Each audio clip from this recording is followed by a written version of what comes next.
I was actually wondering why I was put into this slot. I'm a bit of a square peg, as Steve just said. I'm from a background in tourism, and now heading up the Australasian Dark Sky Alliance. But let's take you through a little bit of the journey. Should we move this?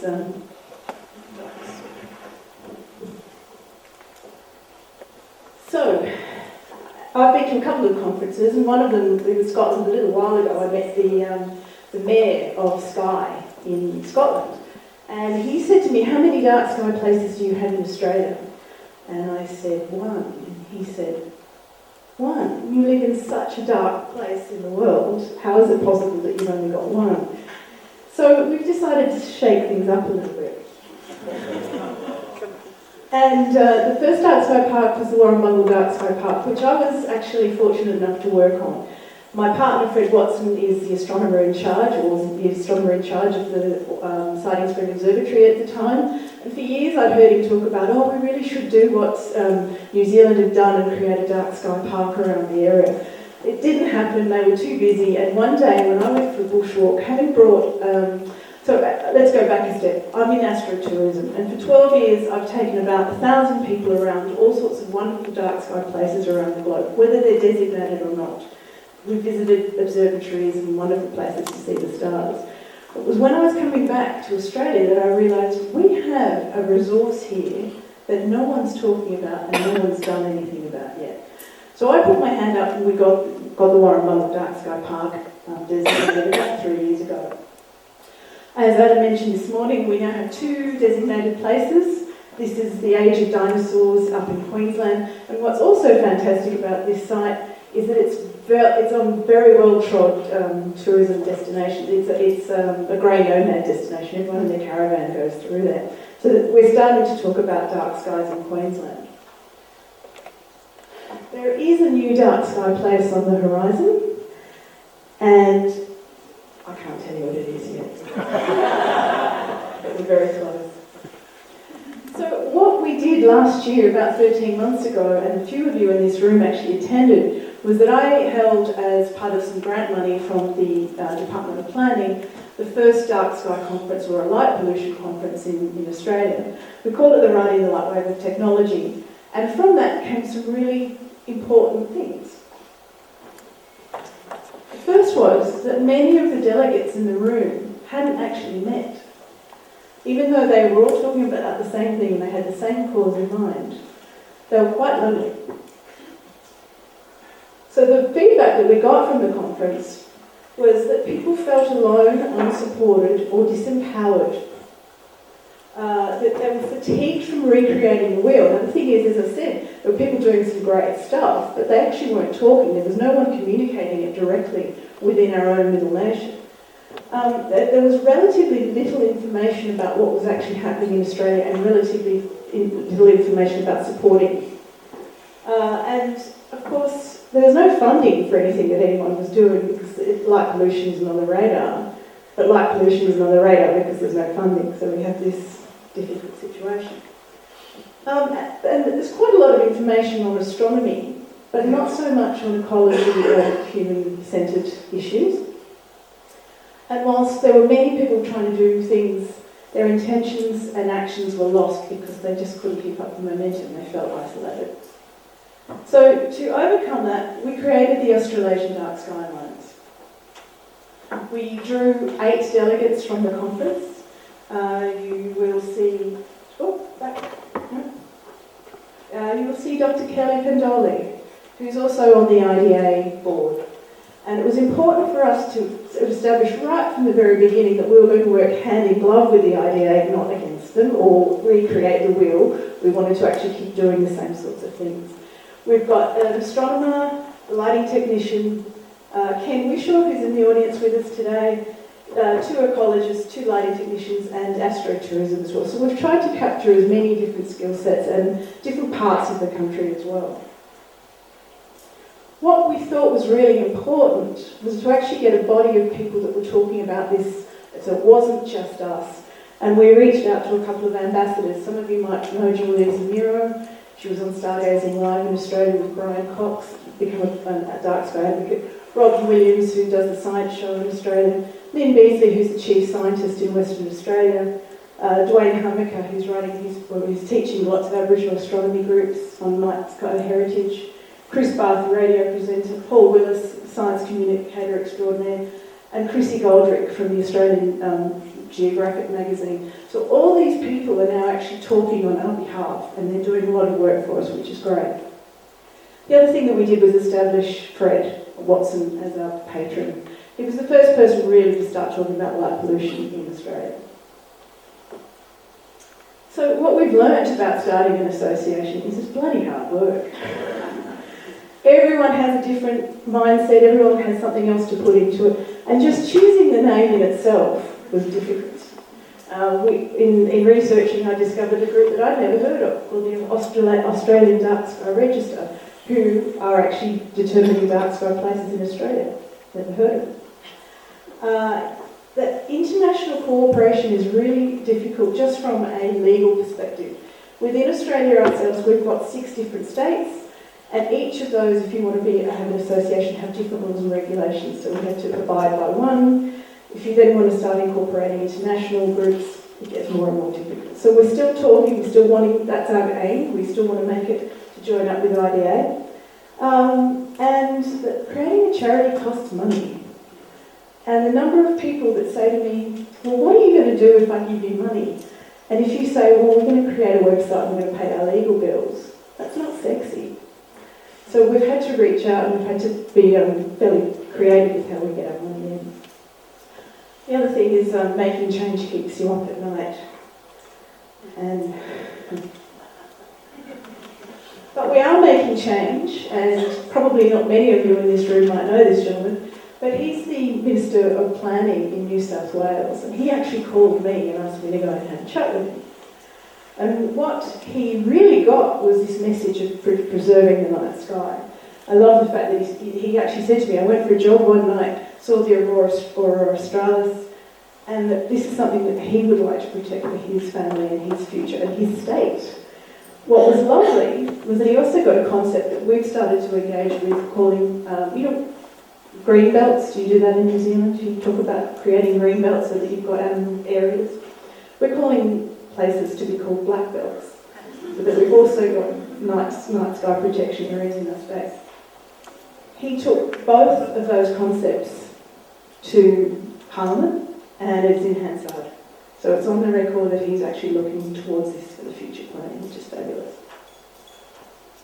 The other thing about a week later that came out of this conference as well, we had 2 teachers attend the conference, and they decided to write a school program that they thought they might get 100 students or so to come and enrol, talk about light pollution and how to mitigate it. They got 4,500 students aged between 10 and 12 that enrolled in groups of 4 to talk about how they would stop light pollution. 3 of them wrote lighting management policies which are now being adopted by their local councils. That was the first year, so we know that's going to run again next year. Rob Stokes was actually the person that judged, well, I was on the board for the judging, he actually announced the finalists, so that reinforced his commitment to it. So, on the back of a few things that have happened in Australia, we did have the AS 4282 lighting ordinances or lighting standards reviewed. And we knew that the committee that was actually involved in that actually declared they didn't have enough information or resource about blue light to actually make any changes on it. So I think there are a lot of people that walked away from the upgraded standards, which took 20 years, I think the last one was 20 years ago, but they weren't as strong as they wanted. But there is change again on foot here, and I'm not going to talk about them, because you're going to hear from Karen later on in the week about the national policies for light pollution that have just been drafted, specifically for marine areas. But with both of these 2 fairly strong documents and this commitment from the government that's starting to come through, I and many of our directors on the committee have been approached several times about, well, what lights can we use? Where do we go? Where's the resource? And unfortunately, we just haven't had it. The lights that are on the FSA, the IDA fixture seal of approval, half of them don't exist in Australia. They wouldn't work in Australia. So about a week ago, we launched ADSA Approved. So this is a 3-tier set of certifications. And what we're trying to do is just basically create a database of lights that we think are more sensitive and more appropriate for dark sky and nighttime ecology environments. First tier is the ADSA Approved, you'll notice it's blue. We then have ADSA Prize, so that's just a little bit better. It takes some of the, it's still got the blue content in it, but is more human-centred. And then ADSA Prized Wildlife. We're not saying that they're not perfect. We haven't yet come up to that solution. But what we're trying to do is get all of our lighting technicians, all our lighting engineers, etc., on board, so that together we can keep honing this and make it better and better. We've had a fabulous response to it. We've had probably about half a dozen in a week companies saying that they want to jump on board. But the question I have is, how do we actually, now we've got this movement, now we've got this momentum, how do we keep doing it? How do we drive it? Can we do more together? At the conference, it was asked, or said, out of the mouths of babes come wise words. Everyone knows this wonderful young woman now, Greta Thunberg. But I'm not sure that maybe we'll get someone that can be our advocate like that. I'm not advocating for things like the Extinction Rebellion either, necessarily. Now, it's about here that I'd like to disclaim that I'm not a scientist, a lighting engineer, I'm not an expert on anything, but I'm an optimist and I'm very, very passionate about dark skies. But this is a room full of experts. If any of you haven't attended an Allen conference, I thoroughly recommend it. I was hoping Chris might be in the room, Chris Kyber, who organises it. This was taken in Utah last year, and you can see how many wonderful people attended.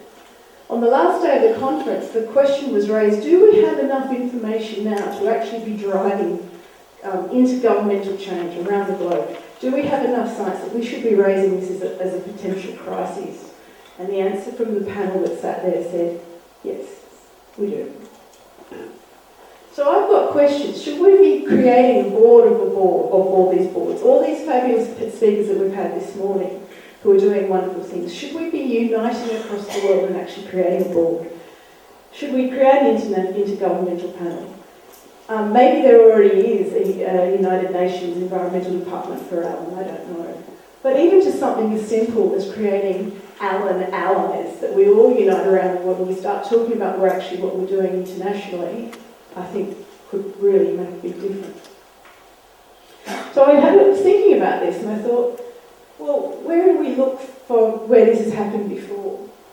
And I looked at one of the most successful, effective environmental treaties ever negotiated, the Montreal Protocol. And what they say, the reasons that it worked so well was that the problems were clearly articulated. That they consulted locally. We're already doing it. We're consulting locally with our groups. They established a system of regional networks. What I think is also an interesting part of it was that they supported a multilateral fund. So we talked a little bit about countries, progressing and implementing lights. Perhaps we should actually support them to put good lights in and use things correctly. Everyone agreed to comply with the procedure, and they operated under the precautionary precedence principle. So that basically means that even though at that stage they didn't know that there was conclusive evidence about that ozone hole, they still agreed that it was a big enough issue that they would all work together. And they worked on a network and on a principle that it would keep moving as well. That as they got more information, they would keep updating. So this is stuff. So here we are in this room, full of experts. I tried to grab everyone's logo, so I apologise if I missed everybody out there. But we have in this room a collection of fabulous skills and abilities.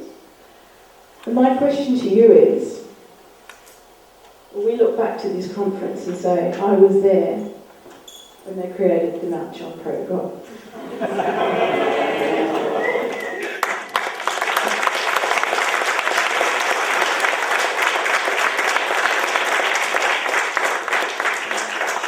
neck of making friends, isn't she?